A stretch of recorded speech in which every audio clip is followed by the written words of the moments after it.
Vamos para a segunda e última rodada de debates. Primeiro vai falar a adulta acusação, depois a adulta defesa. Peço que continuem prestando integral atenção ao que for dito.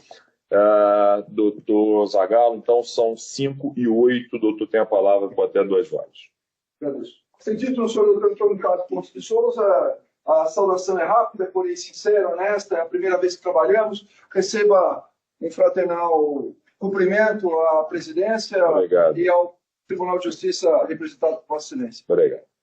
Dirijo um agradecimento fraterno ao meu colega, amigo, meu grande parceiro da acusação, Tiago. Tiago, eu poderia também estender, como eu já fiz no julgamento citado por você na semana passada, a minha admiração pelo seu trabalho, pela sua pessoa, pela sua combatividade. E quando eu simbolicamente disse que eu ia até contextualizar, jurado, no julgamento que a gente estava fazendo na semana passada, eu disse a eles que a minha carreira ela é maior para trás do que para frente. Eu tenho 32 anos, eu estou cansado, eu estou antevendo a minha aposentadoria. E eu quero passar simbolicamente o bastão a uma pessoa para que pudesse essa pessoa sustentar, cumprir e honra a sacrossanta defesa da vida, a defesa do Tribunal do Júri.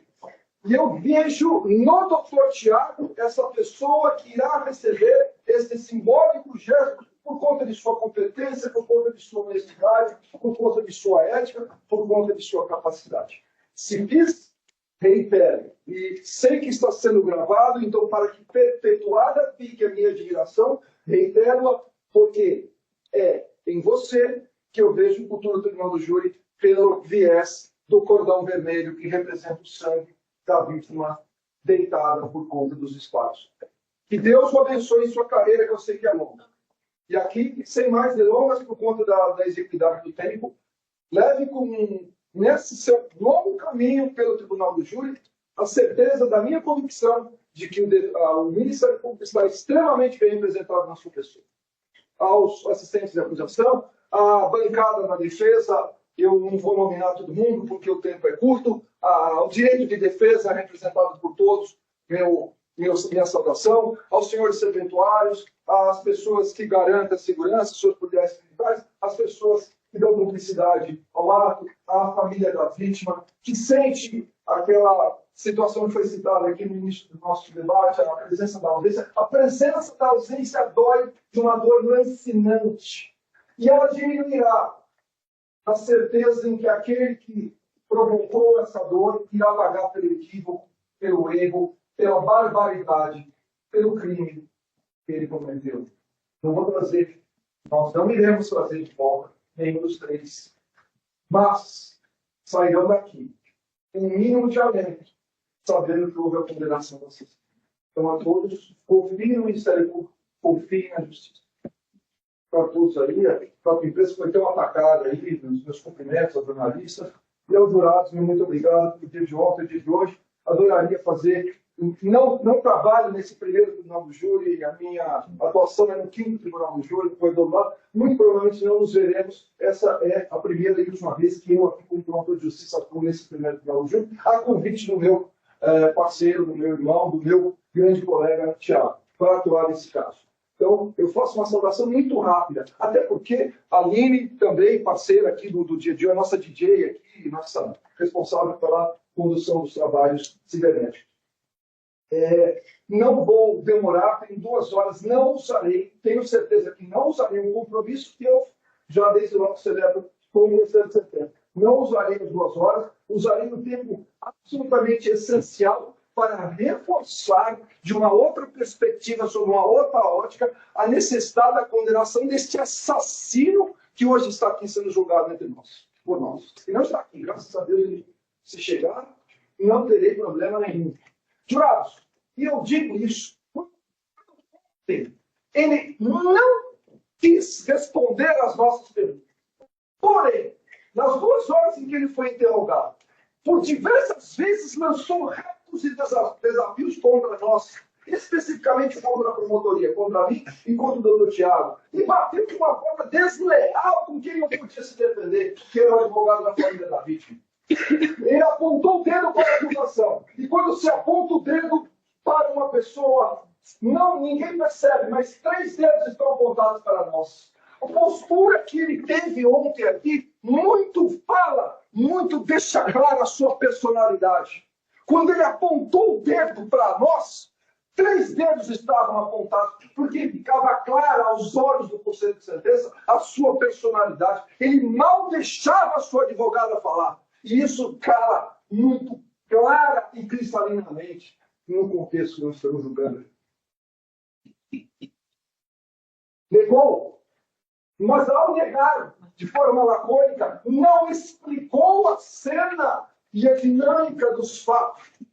Negou pelo direito que o réu que se senta no banco dos réus tem de não dizer a verdade, de se ocultar atrás da mentira, de navegar ao favor do oportunismo, mas não teve coragem, não foi capaz de dizer como aconteceram os fatos. Instado ontem a responder as perguntas única e exclusivamente por sua advogada, ou melhor dizendo, por suas advogadas, na hora em que elas perguntavam a respeito da dinâmica dos fatos, como as vítimas foram assassinadas, ele não respondia. Falava mal de um, de outro, metia o pau na imprensa, mas não explicava como aconteceram os fatos. Admitiu que foi covarde? Foi. Mas não porque não defendeu aquelas 3 vítimas ali. Foi covarde porque atacou o Ministério Público sem dar direito de que nós o redarguíssemos.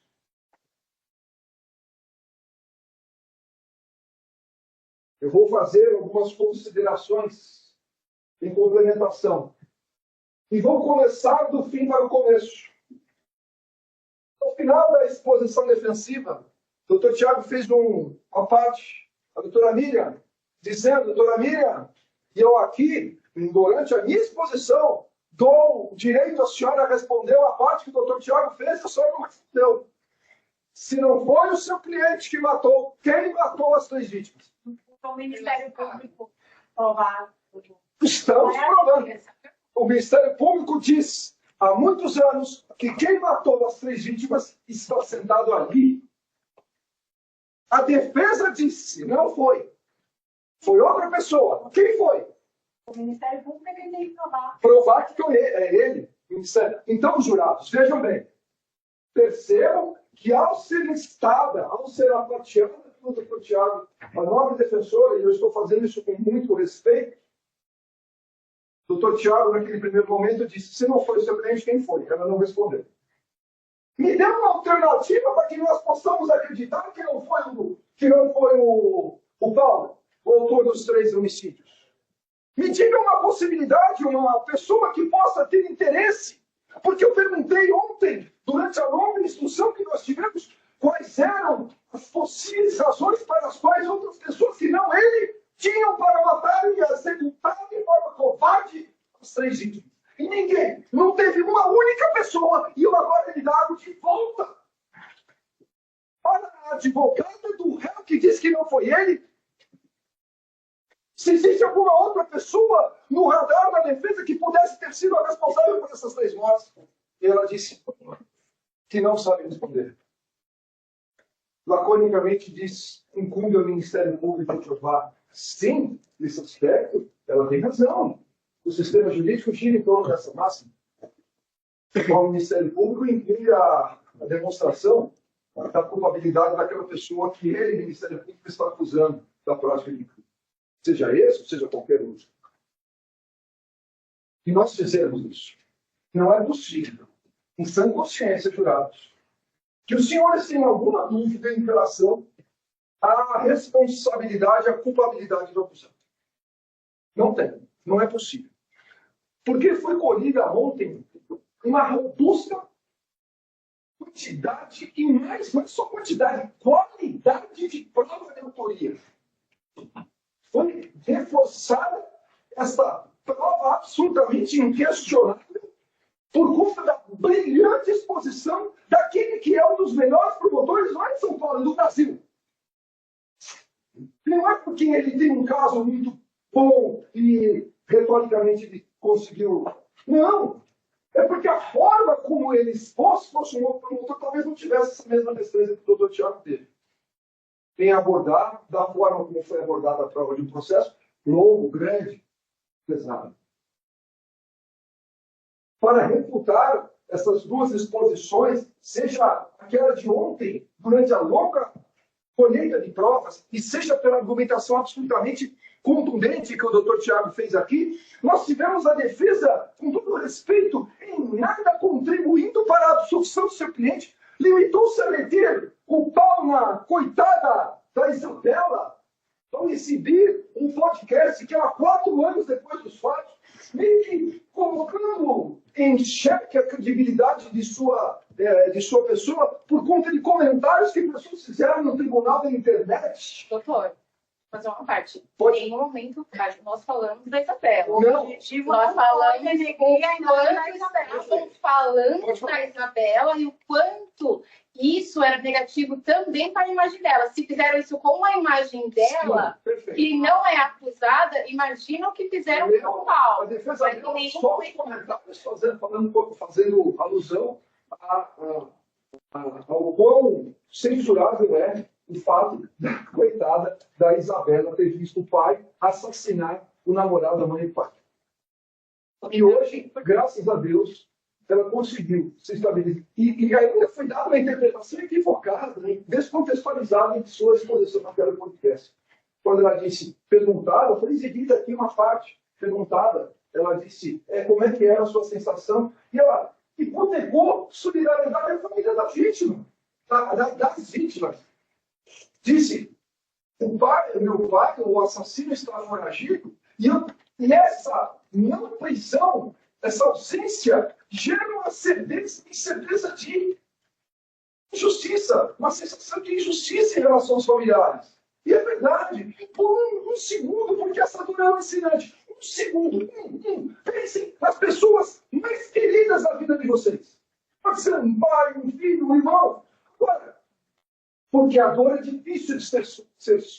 Pensem que essa pessoa foi assassinada. Não é um contexto nem de uma discussão, não é um contexto de um acidente de trânsito com bêbado, sai da balada, bate o carro e mata o filho de vocês.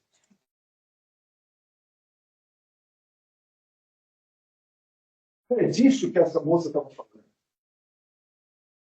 E não vi, com todo o respeito aos advogados, aos advogados de uma forma geral, nenhuma argumentação que fosse capaz, suficiente, de tirar a credibilidade da Isabela. Ela foi dita, é uma testemunha visual que não tem visual. Jurados, pelo amor de Deus, isso não é verdade.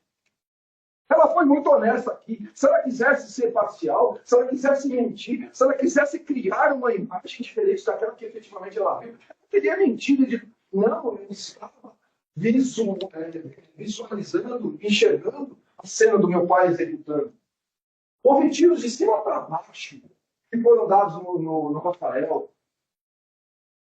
Ela poderia ter dito que viu isso, mas jurados, olha o que ela disse. E vamos ver se a fala defensiva conseguiu quebrar ou descontextualizar isso que a Isabela falou ontem. Ela disse que ela entrou, o pai dela puxou, o Rafael chegou e perguntou, a mãe chegou e perguntou, eu já não me recordo se foi a mãe, eu falei, você é o pai da Isabela? A mãe, a dona Miriam, por favor. Não, eu sou a mãe. Obviamente já demonstrando a sua ironia absolutamente desnecessária naquele momento. Puxando. Instantes depois, ela ouve. Vamos conversar. Vamos conversar. Ela não ouve nenhuma voz de assalto. Ela não ouve nenhum perdeu, passa o celular. Ela não ouve ninguém dando voz ali, como se estivesse a praticar um assalto. O que ela ouve é o Rafael dizer, vamos conversar. E na sequência, naquele contexto, ali dentro daquela casa, tiros foram efetuados. Ela estava de costas, mas só tinham 2 pessoas, 3 pessoas, podemos assim dizer, naquele primeiro momento. Ela, o pai, o Rafael, que foi o que tomou mais tiros, a mãe estava um pouco atrás, e o pai estava chegando, que morreu a alguns metros de distância, conforme foi colocado pelo Clopi aqui hoje de manhã. Defesa, sem conseguir dar uma possível hipótese a esta narrativa disse que ela não é visual. Não tinha ninguém ali além do pai dela. Não foi ouvida nenhuma voz de assalto. Não foi ouvida ninguém, nenhum tipo. Quem já foi assaltado aqui sabe o que essas ratazanas fazem. Perdeu, passa o celular. Passa aí. Não houve nenhuma voz de assalto. Outra coisa, durante o dia inteiro, ontem eu fiz questão de perguntar para todas as testemunhas: a família estava sendo ameaçada por alguém?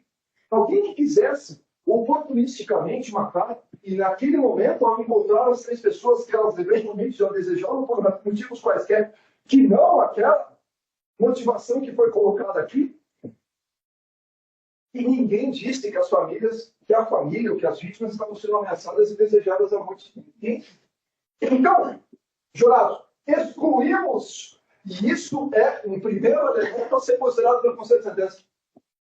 Na cena do crime que ele não quis dizer, descrever e participar, não houve nenhuma outra hipótese a ser considerada além de uma execução de uma pessoa que já, segundo o próprio irmão, estava no veneno com a família da vítima.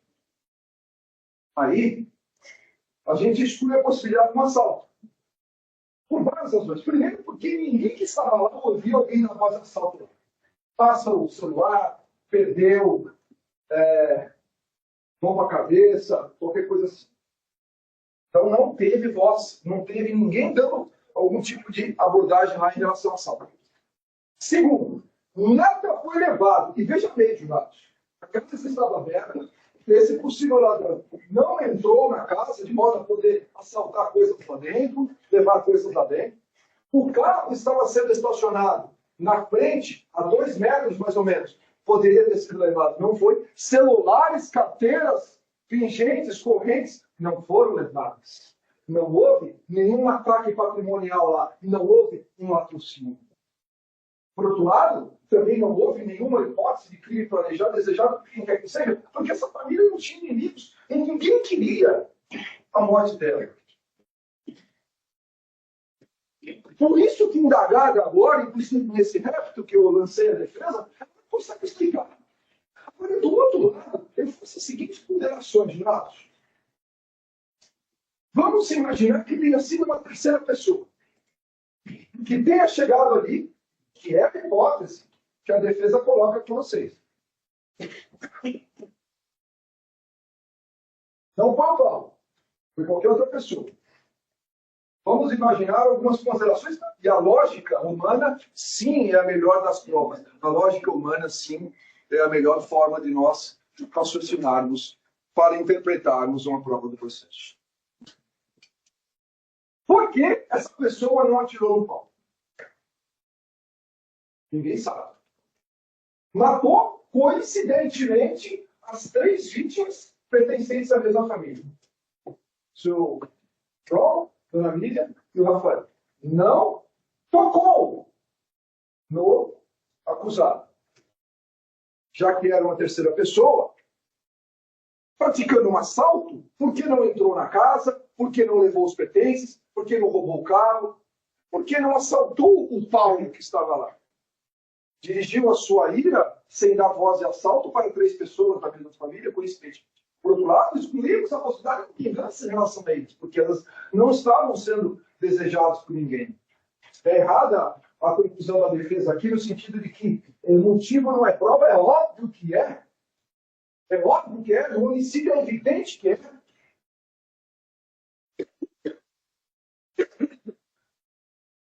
Segunda questão.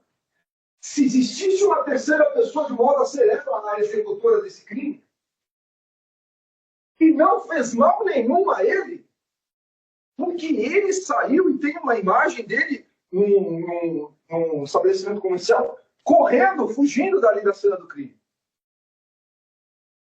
Porque haveria uma testemunha, porque ele teria sido, nessa dinâmica que a defesa tenta passar, aliás, nem a defesa e nem o conseguem dizer o que aconteceu ali, para que nós possamos eventualmente imaginar que essa não foi, ou seja, a execução que ele praticou contra 3 vítimas indefesas foi a dinâmica a ser abraçada por nós, a defesa não consegue colocar nem um assalto e nem uma execução, direcionar especificamente para a família deles. Mas vamos imaginar que tenha sido uma terceira pessoa. Não atingiu em absolutamente nada. Não foi tocado o patrimônio dele. Não foi tocada a integridade física dele. Ninguém deu tiro nele. Deu, coincidentemente, na mesma família, os três membros da mesma família. Não levou bem nenhum. Não levou o carro. Não entrou na casa. E já vou provar que os tiros foram de dentro da casa para fora. E não de fora para dentro.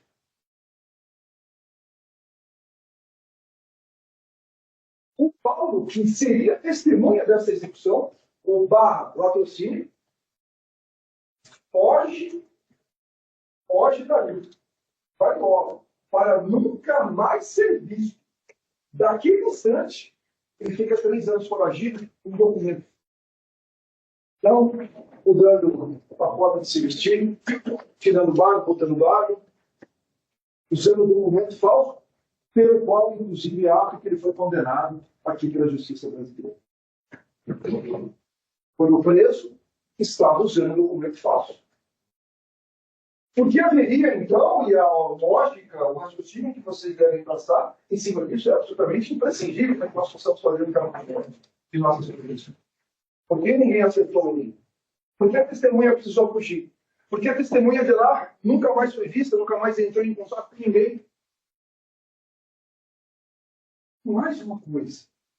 Já que a defesa falou que ela é tão boa pessoa assim, por que ele, tendo um carro próximo dali, não ajudou a socorrer ninguém? Não se preocupou com nenhum dos 3 inocentes aliados ali, jurados?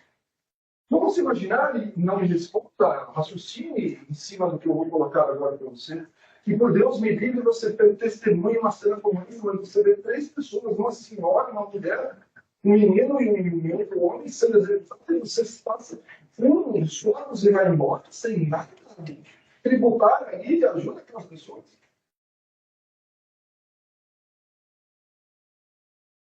Por que ele não ajudou? Por que o carro serviu para fuga, mas não serviu para ajuda? Entenderam o raciocínio? Entenderam onde eu quero chegar? Entenderam onde eu quero chegar?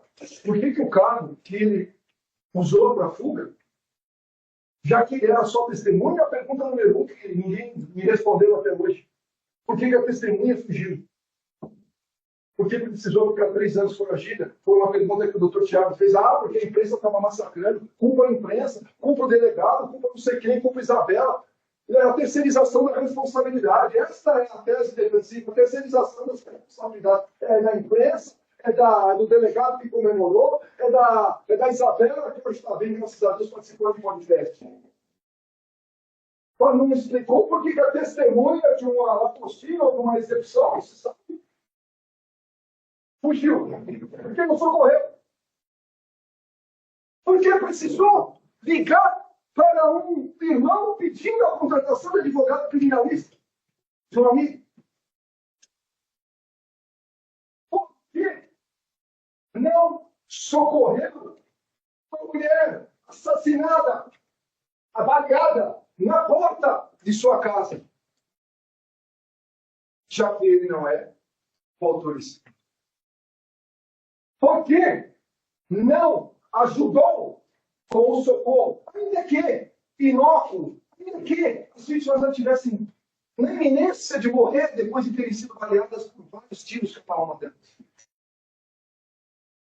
Mas a manifestação absolutamente não existiu de alteridade. Alteridade no sentido de eu me colocar na sua posição.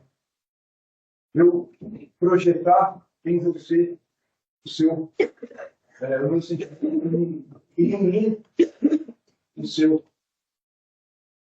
Ele pulou por 3 corpos, fugiu em desabalada carreira para nunca mais ser visto, sem dar a mínima atenção a 3 corpos, a 3 vítimas baleadas na porta de sua casa. A pessoa que estava ao lado disse: eu me abaixei, mas quem estava atrás de mim era meu pai. Quem matou?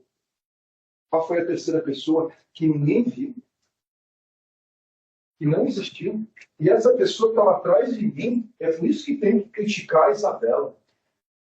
É por isso que tem que tentar tirar a credibilidade do depoimento da Isabela, porque a Isabela, apesar de não ter visto, ele foi muito honesta. E se ela quisesse manter um depoimento falso, ela basicamente faz para ela. Ela só dizia, eu vi meu pai executando esse para baixo. Tem tiro de cima para baixo. Não foi ela. Legal, você me consegue. Uma pequena parte. Sem dúvida. Foi exibido um trecho do depoimento da Isabela naquele podcast. O que mais a gente tem aqui, nos links, inclusive muitos deles juntados pela defesa, são depoimentos da Isabela.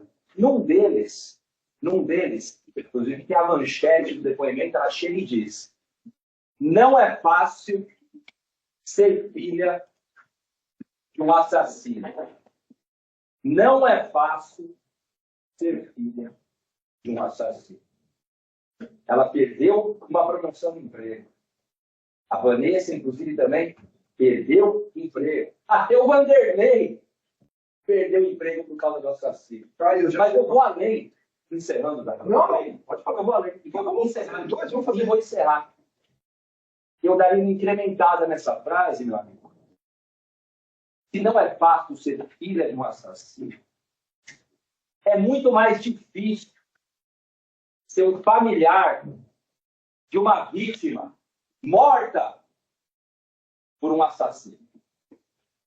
E nesse sentido, doutor Tiago, num daqueles estudos psicóticos desse rapaz aí, ontem, ele disse, porque meu filho vai me visitar. Graças a Deus o filho dele vai visitar. Um deles, os outros 3 não. Porque quando essa família quer visitar os filhos, não vai acontecer. Vai assumir ideia. Mas, de qualquer forma, nessa linha de raciocínio, ele liga, e esse irmão diz, o meu irmão tem que pagar pelo que ele fez. Vamos somando, eu vou pedir para que o senhor guarde essa informação. O irmão do réu disse, meu irmão tem que pagar pelo que ele fez. Concorda também? Não responda. Olho no olho. Minha mirada é direta. Liga com um amigo e fala, me arruma um advogado criminalista, porque eu fiz merda. Guarda para mim essa informação. No dia seguinte, esse que ajudou a arrumar um advogado criminalista veio e concluiu que foi ele que matou. Liga para o outro. E esse outro, depois, na presença de um advogado, que não é o doutor que está aqui, isso é necessário que se diga por 2 razões. Olha para mim. E fala, detine 3 pessoas. Os dois casos que hoje não serão sofridos por vocês, a nova pedida, de todo mundo aqui, justamente porque colaboraram, ontem, na verdade, eles esclareceram, pois eles não haviam dito na outra parte processual. Eles disseram que os tiros disseram que o Paulo, quando os procurou, afirmou que fez merda e na casa de um disse, eu dei tiro lá. E o outro disse que o Paulo afirmou que deu tiro em 3 pessoas. Isso eles não haviam dito na fase judicial, disseram ontem. A presença do Conselho de Sentença. E aliás, isso foi reafirmado por ser advogados. Um deles, inclusive, que estava com o Paulo, disse que o Paulo exerceu o poder de coação, exerceu o poder de... Ele tinha medo do que o Paulo poderia fazer com as pessoas, inclusive com sua família, razão pela qual ele aceitou essa pressão, inclusive para comprar passagem na rodoviária para que eles fossem embora. Depois ele ter dito que fez merda e ele concluir que a merda que ele fez foi matar as 3 pessoas.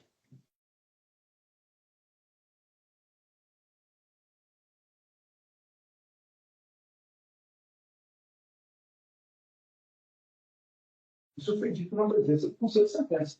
Vamos desconsiderar isso por quê? Vamos considerar a admissão e falar, eu ouvi dizer, os dois ouviram do réu. Jurados, guarda isso para mim, eu estou fazendo uma seleção, guarda isso para mim. os dois réus acusados de um crime pequeno, um mês inteiro, disseram aqui que o vírus do réu foram processados. E um deles disse que morreram de medo, aceitou fazer aquilo que ele queria que ele fizesse. O outro tinha a defesa, a cargo de um outro advogado, que não os que estão aqui hoje, que em várias petições no processo disse que ele fez isso porque tinha medo, porque o réu é um psicopata. Isso consta do processo, jurados. Isso não é consideração minha. Obviamente, a gente não está falando de um conceito técnico mais aprofundado da medicina psiquiátrica, mas o que nós estamos falando aqui é da percepção que o advogado colocou no processo a respeito de quem conhecia o Paulo com muita profundidade. Disse que ele se comportava como um psicopata. Não questionou o Eduardo se ele concordava com isso e o Eduardo foi... Mas eu falei, claro, eu não disse que foi o Eduardo, eu falei que foi o advogado que morreu. Eu falei que é o advogado. Aliás, o senhor sabe o que é advogado? Advogado vem do latim advocatus. Advocatus. Significa falar em nome de. Foi aquilo que o doutor Tiago está explicando. Isso não é na área criminal, isso é na área tributária, na área trabalhista, na área de direito de família. Às vezes a pessoa não tem capacidade, porque não é advogado, de entrar no processo. Aí contrata um advogado, um advogados, e é ele quem vai fazer as considerações jurídicas, técnicas, a respeito dos interesses do seu constituinte naquele processo. De várias naturezas. E constam em várias petições a legitimação por parte do advogado que falava em nome do réu, Eduardo, que o Paulo se portava, ou pelo menos passou a se portar após a prática desse crime, como se psicopata fosse. E ontem a reação que a gente teve aqui não é muito diferente disso, não.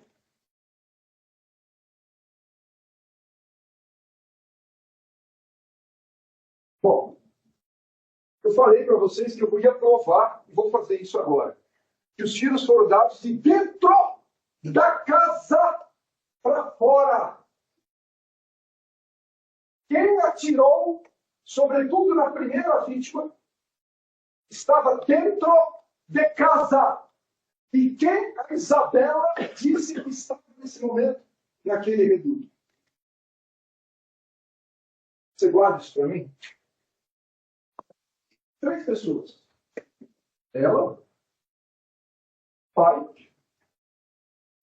e o Miguel, e o Rafael Miguel estava chegando. Por isso que ela concluiu que tinha sido o pai dela, embora tenha se virado com os tiros fantasmas dele. Isso para mim, o doutor Tiago já colocou. Isso aqui é a sala da casa, tá? Isso aqui é a parte interna.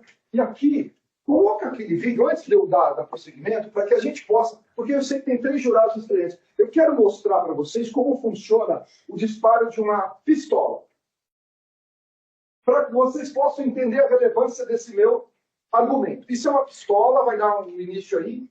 Olha como funciona, rapidamente, 2 minutos, como funciona o disparo de uma pistola. Isso aqui é o que eu quero que vocês prestem atenção. Essa ejeção dos projetos. Isso é uma pistola.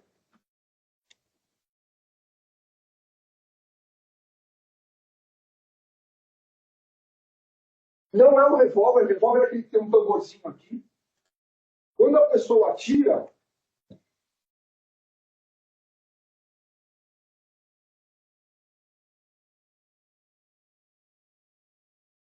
vem para cá.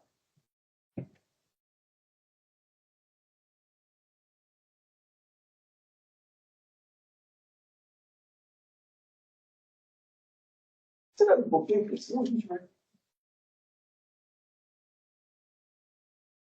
Isso. Boa. Aqui, ó. Entrou no cano, aqui vai ser disparado. Eles estão aqui no... chama pente. Aqui vai ter o disparo. Ó. Entrou aqui. Aqui vai ter o disparo. Esse é o pino percutor. Volta e bate aqui e dispara.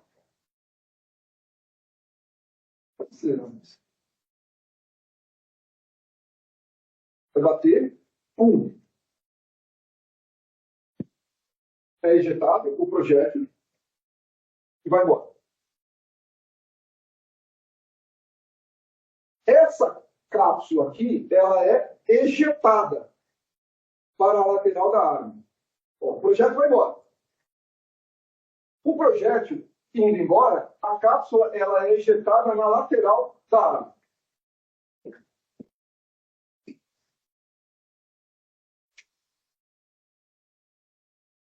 Pronto.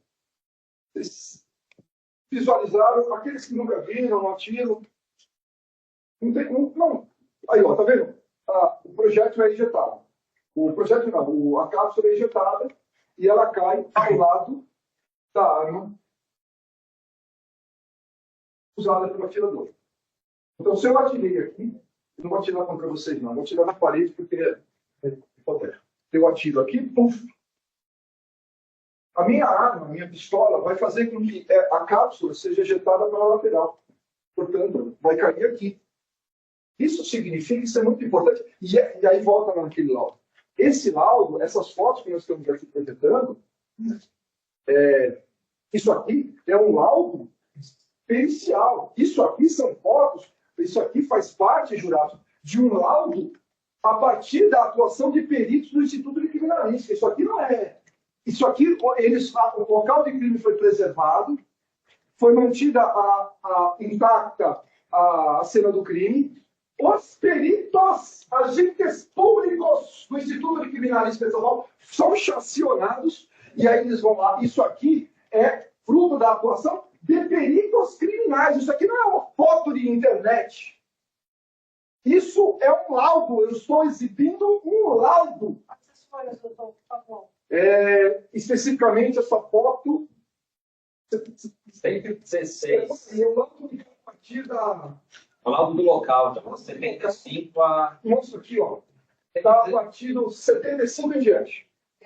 Certo? Especificamente 116 em diante. Aquela foto que eu já exibi. Eu já entendi. Então, mas aqui agora eu não quero contextualizar a importância de encontrarmos dentro das... Jurados, o senhor aborda isso para mim? O senhor aborda isso para mim? Foram encontrados 2 projéteis dentro da casa do réu. E não foram periciados. Foram capturados, foram apreendidos pela perícia. Isso é um laudo pericial do local do crime. Isso aqui não é uma foto de celular. O local foi preservado. As provas foram protegidas contra a ação de alguém que pudesse, de alguma forma, macular a cena do crime. Os tiros foram dados dentro os 2 primeiros. Agora, e eu posso afirmar isso, jurados, não é por achismo. Eu posso afirmar isso, porque vocês viram o mecanismo de disparo e isso é importante. Quem atirou essas 2 cápsulas que foram encontradas estava dentro, repito, estava dentro da casa do réu. E aí eu conjugo essa informação com aquela passada para a Isabela. Nesse momento, quem estava aqui era o pai dela. Não tinha terceira pessoa aqui, não. Agora vamos lá para o carro. Eu queria que você mostrasse. Não, então, guardem essa cena que eu já vou para ela. Eu queria que você mostrasse o carro pelo lado de fora. Para que os jurados vissem onde o carro foi estacionado. Aí, os bens foram capturados, foram apreendidos. Aí, volta um pouquinho, volta um pouquinho. Isso aqui ó, é a cadeia de custódia. Esses bens são gravados, há um lacre. Isso aqui é a preservação da prova para que ela fosse futuramente levada e periciada no Instituto de Criminalística. Agora volta aqui. Abaixa. Aí, né, eu queria que você mostrasse exatamente onde o carro estava. A posição do... Aí, ó. Pode ser essa cena mesmo. Esse é o carro das vítimas. Está estacionado, ó, o sangue aqui. Tá certo? Então, as vítimas foram mortas na frente da casa. Até o que o Dr. Tiago mostrou na primeira exposição. Por que essa foto é importante? Por que esse argumento que eu quero que os senhores somem com aquele que eu acabei de dar, de que o atirador estava dentro da casa, estava na sala? Eu queria que os senhores agora associassem isso que eu acabei de falar com esta informação. Esse é o carro das vítimas. Porque as vítimas pararam e, como se essa fosse a sala, o carro estava estacionado mais ou menos 2 metros e qualquer coisa. Este carro estava aqui e aqui é a porta da sala.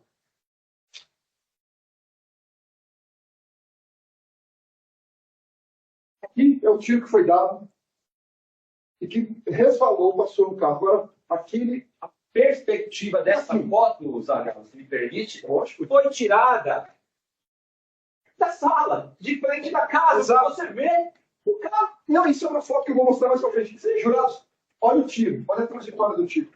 Olha a trajetória do tiro. Dá pra você ver? Dá pra você ver aí? O tiro. Agora, abaixa naquela foto anterior. Não, a foto anterior. Isso. A casa é aqui. E aqui está o carro e o tiro passou assim, jurados. Tiros que foram dados de dentro da casa fizeram essa lesão no carro. O tiro passou por aqui. Quem estava dentro da casa gerou essa lesão no carro. Agora aquela de dentro, para vocês verem a visão de quem estava lá.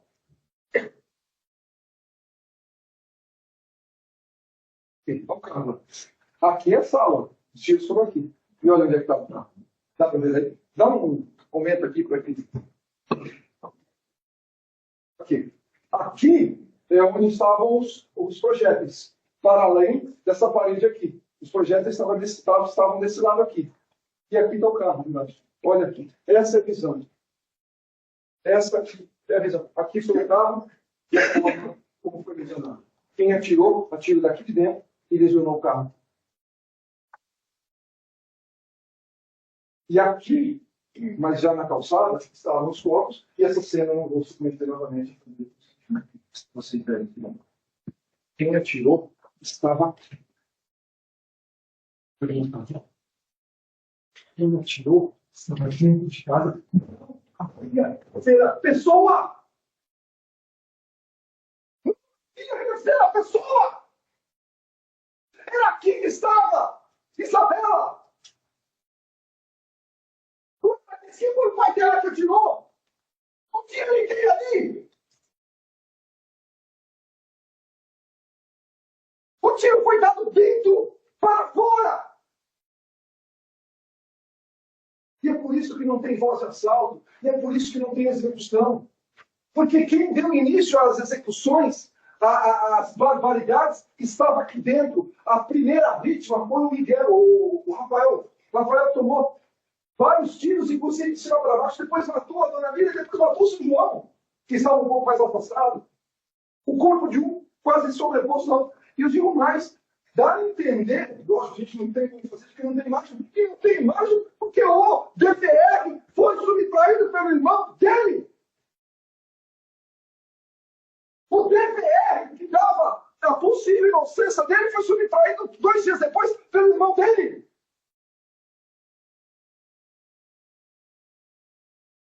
Agora eu vou aqui para você. O DVR, ou seja, o gravador de imagens, que supostamente daria a inocência dele, porque comprovaria a existência de uma terceira pessoa ali, foi subtraído pelo irmão dele.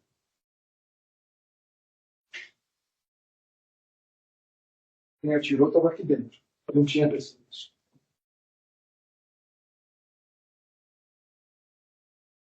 Eu vou seguir aqui na minha lista.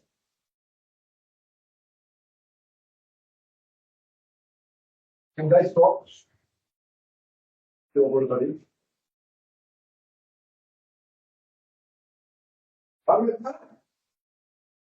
Não foi o réu. Esqueci desse detalhe. Voltando aqui.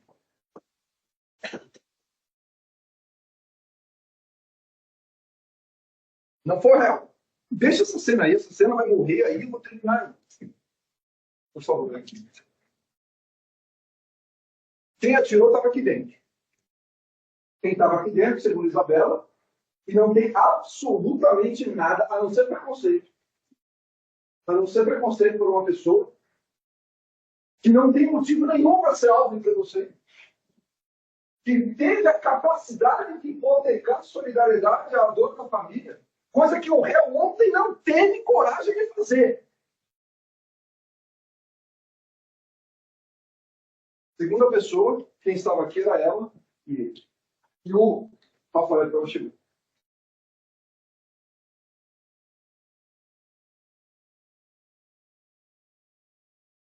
Então, nega e sugere a existência de uma terceira pessoa aí. E esse não se diz aqui porque ele não quis responder as perguntas especificamente do ponto da execução. Não tem assalto, porque não tem voz de assalto ser ouvido por quem quer que seja, e tampouco a subtração dos bens que poderiam ser ali subtraídos. Não houve invasão da casa para que houvesse uma busca aqui por algum interesse, um computador, alguma coisa, uma televisão, um rádio, alguma coisa que pudesse saltar dentro. Não houve nada disso. Então, a gente afasta o assalto e afasta a execução, porque a família está sendo procurada, desejada, uma delas, quem quer que seja. Mas, a testemunha que testemunhou e não ajudou, foi incapaz, pulou, jurados, aqui na porta estavam 2 corpos, da dona Miriam e do Rafael. Ele pulou 2 corpos alvejados. Isso porque é testemunha. E não se solidarizou. Isso confirma a postura que ele teve ontem, de não se solidarizar, de não ter coragem de hipotecar o mínimo de solidariedade e consternação com o que merece. Ele pulou 2 corpos baleados e fugiu. Era testemunha. Ele liga para um amigo, pede contradição dele advogado que fez merda, depois admite que deu tiro. Liga para o outro fala que ele afirmou que matou 3 pessoas. O irmão fala que ele tem que pagar e vai lá e rouba o DVR, que é o gravador de imagem. Coincidentemente, porque a Isabela, o doutor Tiago ontem perguntou para ela, você chegou a ver a entrada da sua casa, no escritório do pai? Isso aí, tinham 3 pessoas que tinham o pai, que já estavam foragidos, o caseiro e o irmão, que é aquele que diz que ele tem que pagar pelo que ele cometeu.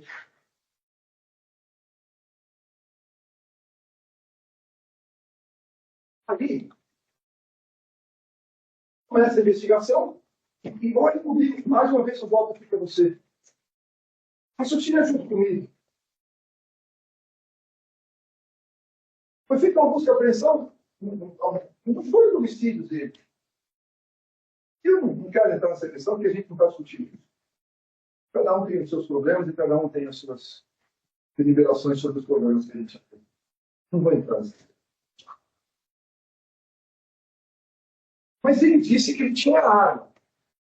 E ele disse aqui que ele tinha pote. Pote eu duvido, eu acho que ele tinha posse. Ou seja, permissão para ter a arma dentro do estabelecimento, mas não tinha autorização para andar com ela e circular com ela.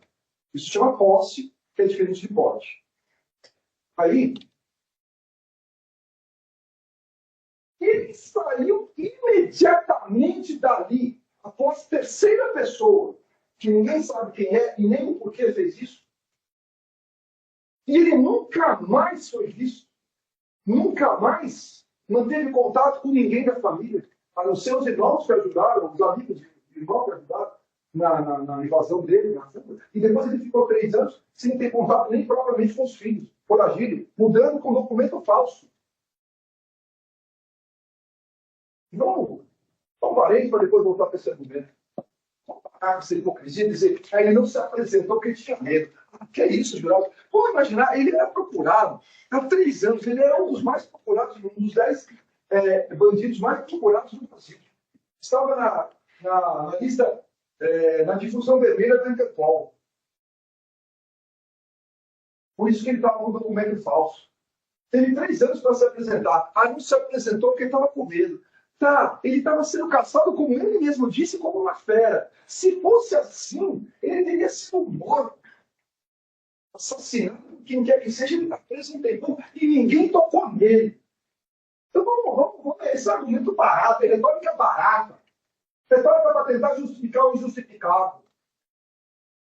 Se ele quisesse se apresentar, tentar justificar, tentar mostrar, porque, abre aspas, estava sendo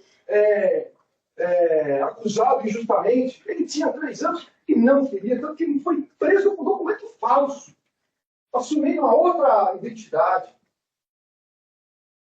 Fechando esse parênteses, para afastar essa hipocrisia, esse discurso barato, essa retórica vazia. Mas se ele fugiu dali, mesmo sendo testemunha, pediu para contratar um advogado criminalista. Foi depositar dinheiro, inclusive, para ele, para que ele fosse pagar, para que ele pagasse o advogado criminalista. Todas as vezes, se alguém chegar a executar aqui, com todo respeito, eu sou de retórica, pelo amor de Deus, eu não realmente retórica. Se eu der um tiro em você, matei você, a cápsula cai aqui e é aqui que ele é capturado. E todo mundo aqui é testemunha dessa execução covarde que eu faço aqui. Todo mundo tem que sair correndo daqui, correndo e contratando advogado criminalista pelo simples fato de terem testemunhado essa execução covarde e cruel que eu estou fazendo contra ele. Se vocês entenderem que isso é correto, vocês vão entender o raciocínio do Paulo. Porque se foi uma terceira pessoa, ele era testemunha. Se fosse testemunha, ele ajudaria. Se fosse testemunha, ele se solidarizaria com 2 pessoas mortas aqui, mas elas, inclusive, uma mulher.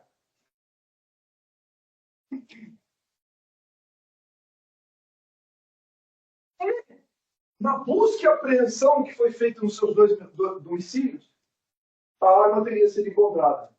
Aquela que ele disse que ele tinha. E tinha mesmo que tinha até uma nota fiscal ali.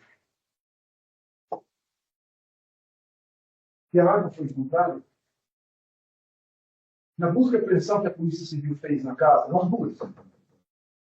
Encontrou o Thiago? Encontrou. Ele encontrou a arma. Por quê? Não sei. Explica para o jurado. Perguntar para ele. Como ele fazer. Sabe por quê? Porque ele aqui você vai falar que não conversar sobre isso. Você está entendendo? Vocês estão entendendo o que eu raciocínio? E ele saiu dali, e o simples fato dele fez testemunhado, contratar um advogado criminalista, fugir e ficar 3 anos foragido, simplesmente pelo fato de ter testemunhado uma execução. Na busca e apreensão, aquela arma que ele disse que tinha, teria que ser encontrada. E não foi. Por quê? Porque ele levou com ele. Justamente a partir do momento que ele executou as vítimas desse momento.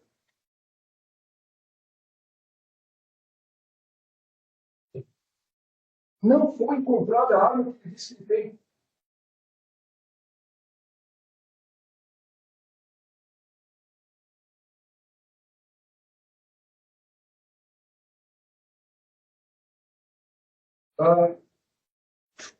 Eu acho que eu estou encaminhando aqui, mas antes eu vou fazer a defesa, não sendo advogado, eu vou fazer a defesa da Isabela. Porque a Isabela foi colocada aqui durante todos esses anos como sendo a responsável por essa infeliz fatalidade. Assim ela se sente. Hoje acho que ela deve estar melhor se encaminhando. Mas é a Isabela que mais sente aqui a dor de tudo isso depois da família da vítima. Das vítimas.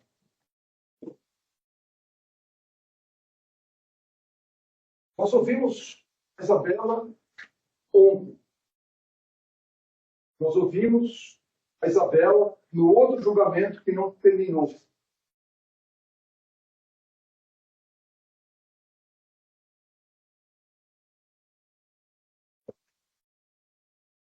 Em todo momento ela fala que foi o pai que atirou. Não deve ser muito fácil para uma pessoa ser obrigada a acusar de um ato tão vil, tão censurado como esse, uma pessoa muito próxima que é o pai. E ao contrário, não vi solidariedade, não vi aqui. Eu, então, gostaria de que nós pensássemos na Isabela de um lado e colocar a Isabela ao lado da dor de sua família, porque eu tenho certeza que ela também sente. Eu perguntei para a irmã do Rafael ontem se os dois estavam apaixonados, se ela seria bem recebida. E todo mundo, aliás, me diziam que eles estavam apaixonados, eles queriam o amor deles, eles só queriam a autorização daquele assassino ali, ó, para poderem namorar e poder se prosseguir. Eram dois, um 17, outro 21, 22 anos, que estavam conhecendo a vida e que tinham toda a vida pela frente. Se daria certo, se vingaria, não importa, mas naquele momento eles queriam ficar juntos porque eles se amavam. Era um amor bonito, era o primeiro amor de uma garota, era o primeiro, talvez o primeiro amor, grande amor de um rapaz. Eu tenho um filho de 21 anos, eu sei exatamente o que deve sentir com essa família.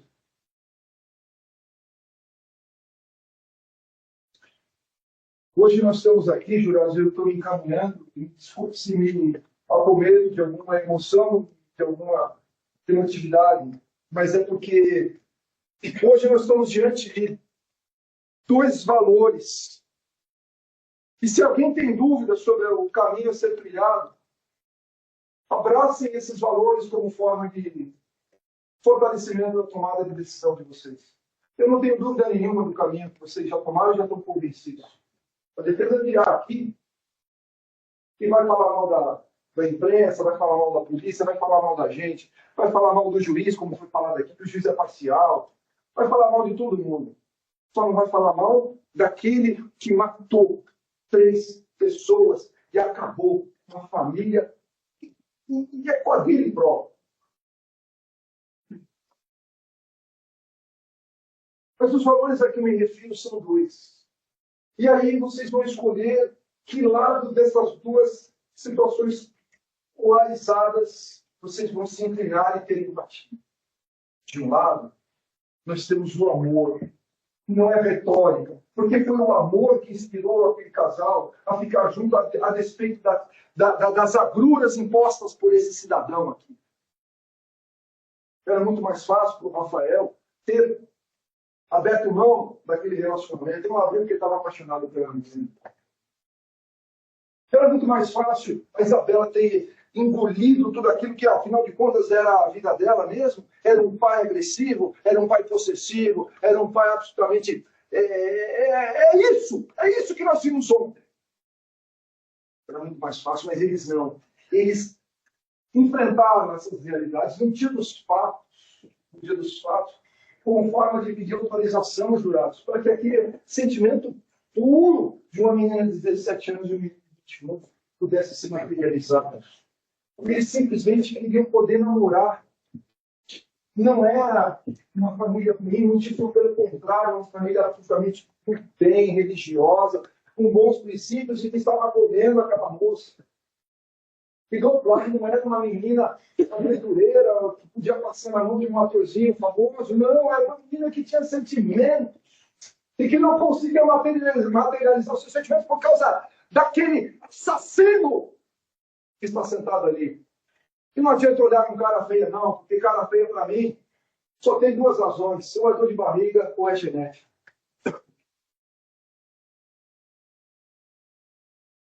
E o que inspirou a ida deles lá, a celebração de um acordo, de uma permissão, uma concórdia, a pacificação. Então, de um lado, eu tenho o amor, eu tenho o sentimento nobre, eu tenho uma coisa bonita, vivificante. Eu tenho o desejo daquela família que hoje se vê representada por seus queridos membros, que queria uma coisa, que queria paz, que queria a concórdia, que queria a pacificação, que queria dizer: deixa a sua filha namorar com meu filho, eles se amam.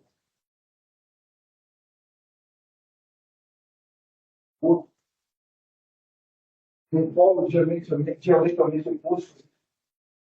E tem um outro polo de sentimentos praticados por aquele cidadão ali. Ódio, agressividade. Todo mundo falou, inclusive a mulher dele aqui, disse que ele era grosseiro. E as suas posturas mostram isso. Ele bate em mulher. Ele pode não ter batido na primeira esposa, mas bate em mulher. Ele quebrou o nariz da mulher. Ele batia na filha. Ele batia na filha. A mulher fez queixa. O doutor Tiago falou, fez queixa e depois tirou, e foi perguntado para a Vanessa por que ela retirou. Aí, graças a retirar a queixa, não deu utilidade, por medo dele. Ele bate em mulher. Excelência, Diga, doutor. o doutor promotor está usando argumento de autoridade, excelência, porque o objeto do processo não tem nada a ver com bater em mulher. Ele está respondendo aqui, sabe por quê? Ninguém está falando nada aqui sobre questão de bater em mulher, como acusação de um crime, porque o processo que poderia ter sido desencadeado, a vítima, a Vanessa, não quis dar prosseguimento, justamente porque tinha medo do que podia acontecer. Mas ele faz pior, Zagallo, ele atira em mulher. Eu até imaginar, Thiago, que não tenha sido ele, não para ele o benefício da vida. Tem uma mulher morta. Morta não, né? Recém-baleada. Ele pula pelo outro, uma mulher. Não se solidariza. Eu sou testemunha. Tem aqui de vocês, eu não gosto de compartilhar. Mas eu vou jurar. Mais uma vez, eu vou te matar. Não tiro aqui. Aqui, o dele, que não se preocuparia com o que vai acontecer. É disso que eu estou falando, é dessa personalidade, desse ser que está exatamente do outro lado. De um lado eu falo de amor, do outro lado eu falo de ódio. De que lado estaremos? De que lado, com qual lado nós hoje fecharemos as nossas convicções? Eu estou encerrando aqui. Jurados, eu encerro feliz com a sensação de dever cumprido por ter vindo ao primeiro tribunal do júri, sem fazer parte desse. Com a honra do convite que um dos maiores promotores de justiça, ele não fala de forma retórica, que o Brasil tem, que a gente não... O azar é que as pessoas que eventualmente têm as famílias, os familiares assassinados, não podem escolher, como podem escolher os seus advogados, o promotor de justiça. Mas se Deus me livre, acontecer alguma coisa, com o filho meu, esse de 21 anos, que é a idade do Rafael, eu teria plena confiança que o processo, e veja o grau da minha... Eu adoraria que o meu... Adoraria, não, porque a gente não pode... Mas, enfim, eu ficaria confortável em saber que o processo do assassínio do meu filho estava nas mãos do Dr. Tiago. Eu tenho certeza que aqui, depois de tudo que foi falado, não é retórica barata, não é simplesmente dizer promotor não provou. Poxa vida, só para recapitular, eu estou encerrando aqui e eu vou fazer uma consideração, vice-presidente. Só. Primeiro, dois amigos dele dizem que ele assumiu para ele a morte das vítimas. A Vanessa, que estava mais para cá, disse que não tinha ninguém aqui quando ela se enterou do fato. A Isabela, que estava aqui, disse que era o pai dele que estava tirando aqui. Os tiros foram dados dentro da casa. Não tinha terceira pessoa. Os tiros foram dados de dentro para fora, pegou esse carro, nessa trajetória, nessa angular. Não tinha ninguém que quisesse a morte dessas pessoas da família. Não tinha ninguém assaltando. Os bens não foram subtraídos, a casa não foi violada e o carro não foi levado. Ninguém ouviu voz de assalto. Quem atirou estava aqui dentro. Quem estava aqui dentro? A Vanessa e a Isabela dizem que era. Quem fugiu a partir daqui, pulando por cima de dois corpos sem dar assistência? Poderia ter dado, não deu. Quem sumiu com a arma? Quem sumiu com o gravador de imagem? Quem tinha motivo? Quem ficou 3 anos? Quem bate mulher? Quem tem personalidade? Quem mostrou um surto psicótico? Quem tem o advogado de um correio dizendo que ele tem perfil de psicopata? Um dos réus disse aqui que tinha medo dele.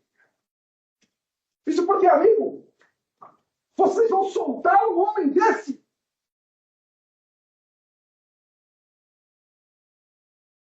Vocês, eu encerro aqui, já ouviram falar que o Thiago, por favor, assume que eu estou sendo tomado de emoção e eu acho que a gente tem um pouco de racionalidade. Para encerrar. Só para completar esse não, só um raciocínio do Thiago. Vocês já ouviram falar do efeito do bater das asas de uma borboleta? Imagine uma borboleta frágil, batendo suas asas lá na Austrália. Na Austrália, do outro lado de oceanos. Esse bater de asas de uma borboleta na Austrália tem o poder de fazer um tufão aqui no Brasil. É assim que é a decisão do Conselho de Sentença. É o bater de asas de uma borboleta lá na Austrália. Os senhores não se iludam, principalmente os 3 jurados experientes. Vocês não estão aqui e simplesmente julgando o acusado. Vocês estão dizendo que a Justiça de São Paulo entende de tantas provas. O réu não pode ser absolvido por excesso de provas. A sociedade de São Paulo não pode pactuar com esse tipo de banditismo. Esse assassino não pode sair daqui pela mesma porta que todos nós, como se nada tivesse acontecido. A batida de asa de borboletas na Austrália é a condenação. Nós, sociedade, nós 8, melhor dizendo, nós 9, os 7 jurados, eu, o doutor Tiago, e mais a família da vítima, esperamos de forma contundente um sim para a autoria, um no quesito genérico da absolvição genérica. Torpeza e utilizar, foi falado até do spray. Eu quero falar de spray e você volta, Zaga. Não, eu não. Aconteceu, Eu encerro. aconteceu, você vai fazer a consideração para o doutor Antônio, como você disse. Eu sou emocionado, eu sou encerrado. Isso aí, Tiago. Por favor, faça essa. Jurados, me desculpe se me emocionei. Porque não tem ninguém. Essa garrafa. Não tem como não se emocionar. Diante do conflito, jurado. De 2 valores. De um lado o amor. E do outro lado o ódio. Me perdoe. Siga você. Tiago, por que você? Está encerrado, Dudu. Está encerrado. Eu acho que não tem dúvida nenhuma. Eu não tenho nem como encerrar depois dessa sua fala, dessa sua frase, que bem demonstra a torpeza. Torpeza também. Nesse sentimento, nessa emoção.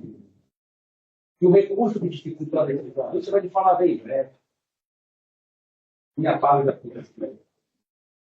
O recurso que dificultou a defesa da vítima, que é a outra qualificadora, aquela qualificadora, ambas, que a doutora defensora sequer procuração tem, partindo do pressuposto de que a verdade está do lado dela, sequer procuração tem para defender uma pessoa que ela sequer conhece. Veja no raciocínio. Ela diz que não foi o Paulo. Mas o verdadeiro autor do crime, do homicídio, não praticou com torpeza. Uma pessoa que ela nem conhece, uma pessoa que ela não tem procuração para defender, e não houve recurso que dificultou a defesa da vítima. É totalmente contraditório. Totalmente. A torpeza, o meu amigo Zagallo já deixou bem claro aqui. O conflito entre 2 valores totalmente opostos. E o recurso que dificultou a defesa da vítima, e a defesa citou um spray, que de fato tinha um spray de pimenta ali no local. Outros senhores viram. Eu perguntei para a Isabela sobre o spray de pimenta, e ela disse, sim, ele tinha um spray de pimenta para se defender. E olha, o spray de pimenta é mais uma prova do recurso que dificultou a defesa da vítima. Eu vou explicar por quê. O spray de pimenta, segundo a Isabela, ele tinha para se defender, ela sequer chegou a ver naquele dia. Sequer ela viu ele manusear o spray de pimenta. Provavelmente devia estar no bolso. E foi ao solo, juntamente com os outros pertences, o celular, o relógio, cheio de sangue, o relacionamento punido no sangue, e o relógio daquele sangue é a prova da punição que ele efetuou naquele casal. Um óculos cheio de sangue, que também é mais uma prova, é mais um elemento da punição que ele proporcionou àquele casal. Um spray de pimenta é mais uma prova da defesa da vítima e por quê?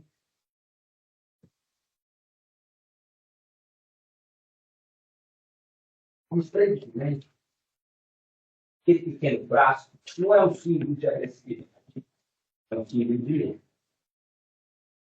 Quem está lá com spray de pimenta, não está para atacar, não está para matar, está para se defender, se necessário. O Rafael, ele sequer teve a oportunidade de apanhar o spray de pimenta que ficou ali no chão, sem uso, sem reação. Assim como o Rafael, assim como a dona Miriam, assim como o seu João. 2 metros de distância. 10 segundos do encontro fatídico entre família de bem e um assassino. Assim como o Rafael,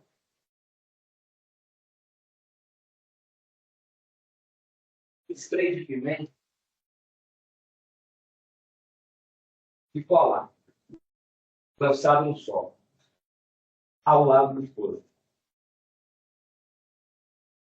Rafael sequer teve tempo de colocar o dedo no spray de pimenta. O spray de pimenta é mais uma prova do recurso que dificultou a defesa da vida. E o caso de hoje, meu caro, e eu não tenho dúvida nenhuma disso, tanto pela instrução que foi comigo, tanto pelo que foi exposto por mim na primeira etapa e tanto pelo que foi exposto de forma brilhante pelo doutor Zanaro na segunda etapa. Hoje é 4-0 em tudo.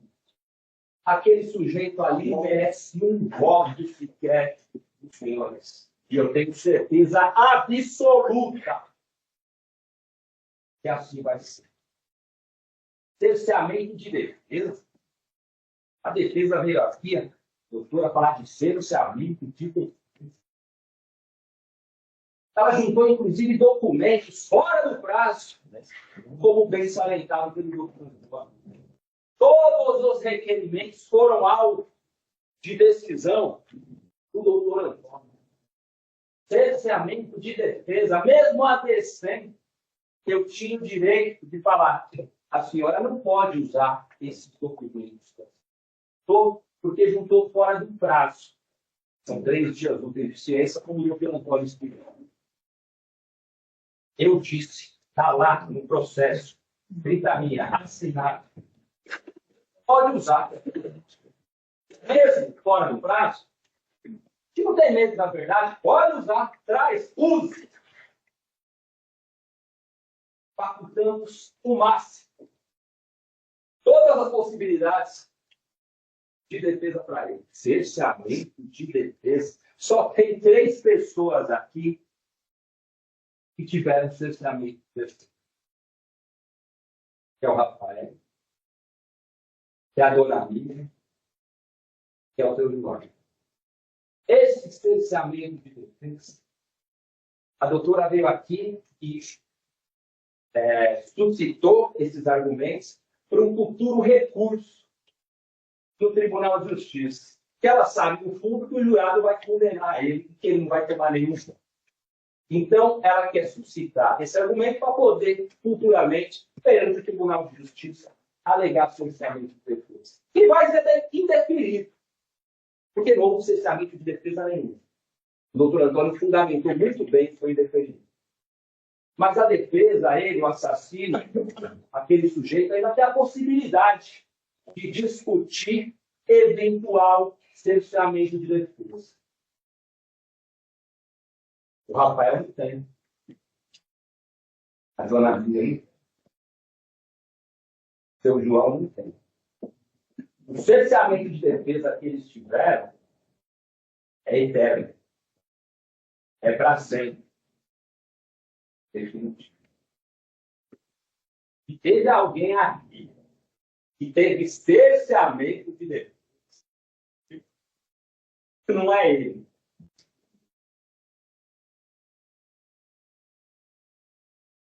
Rafael, a dona Miriam, eu sou. Meus amigos, isso não é uma exigência, não é uma cobrança, é uma esperança. que aquela família hoje possa virar uma página, possa superar essa etapa da vida. Mais uma vez, é dia de justiça, é dia de condenação daquele assassino. Porque é marginal, para sempre marginal, que lugar de marginal é na cadeia.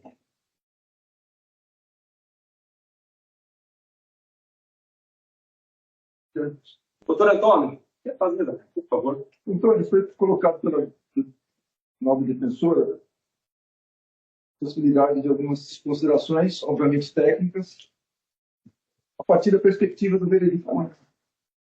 Pediu a nova defesa que Vossa Excelência reconhecesse a pena mínima e considerasse alguns benefícios aí em favor do réu, inclusive com o reconhecimento do concurso de crimes na modalidade crime continuado.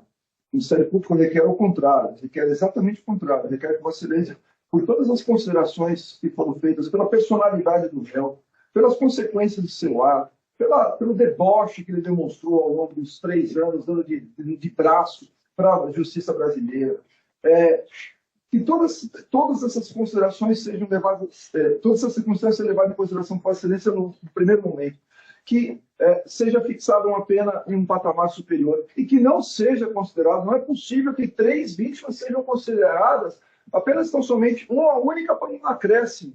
Quer dizer, nós temos que ter aqui desígnios autônomos reconhecidos em cada uma das 3. Portanto, requer o Ministério Público o reconhecimento de jurados é uma questão técnica, o senhor não decide, não tem o poder de decidir, do concurso material, a somatória, o concurso material das penas, ou seja, pena alta em cada um dos homicídios e a somatória das penas, para que a pena final seja calculada por Vossa Excelência nesse sentido. A personalidade, consequências e a rejeição da ideia do crime continuado. É o que requer o Ministério Público a Vossa Excelência no momento da quantificação da crime. Só subsidiariamente, doutor Braga, se for reconhecido o crime continuado, seja reconhecido o crime continuado específico, aumento até o triplo. Que aí fica justo. Não, o justo é suficiente. Sim. Mas dentro do contexto. Do contexto de pé. E o Ministério Público encerra aqui, eu agradeço. Tá?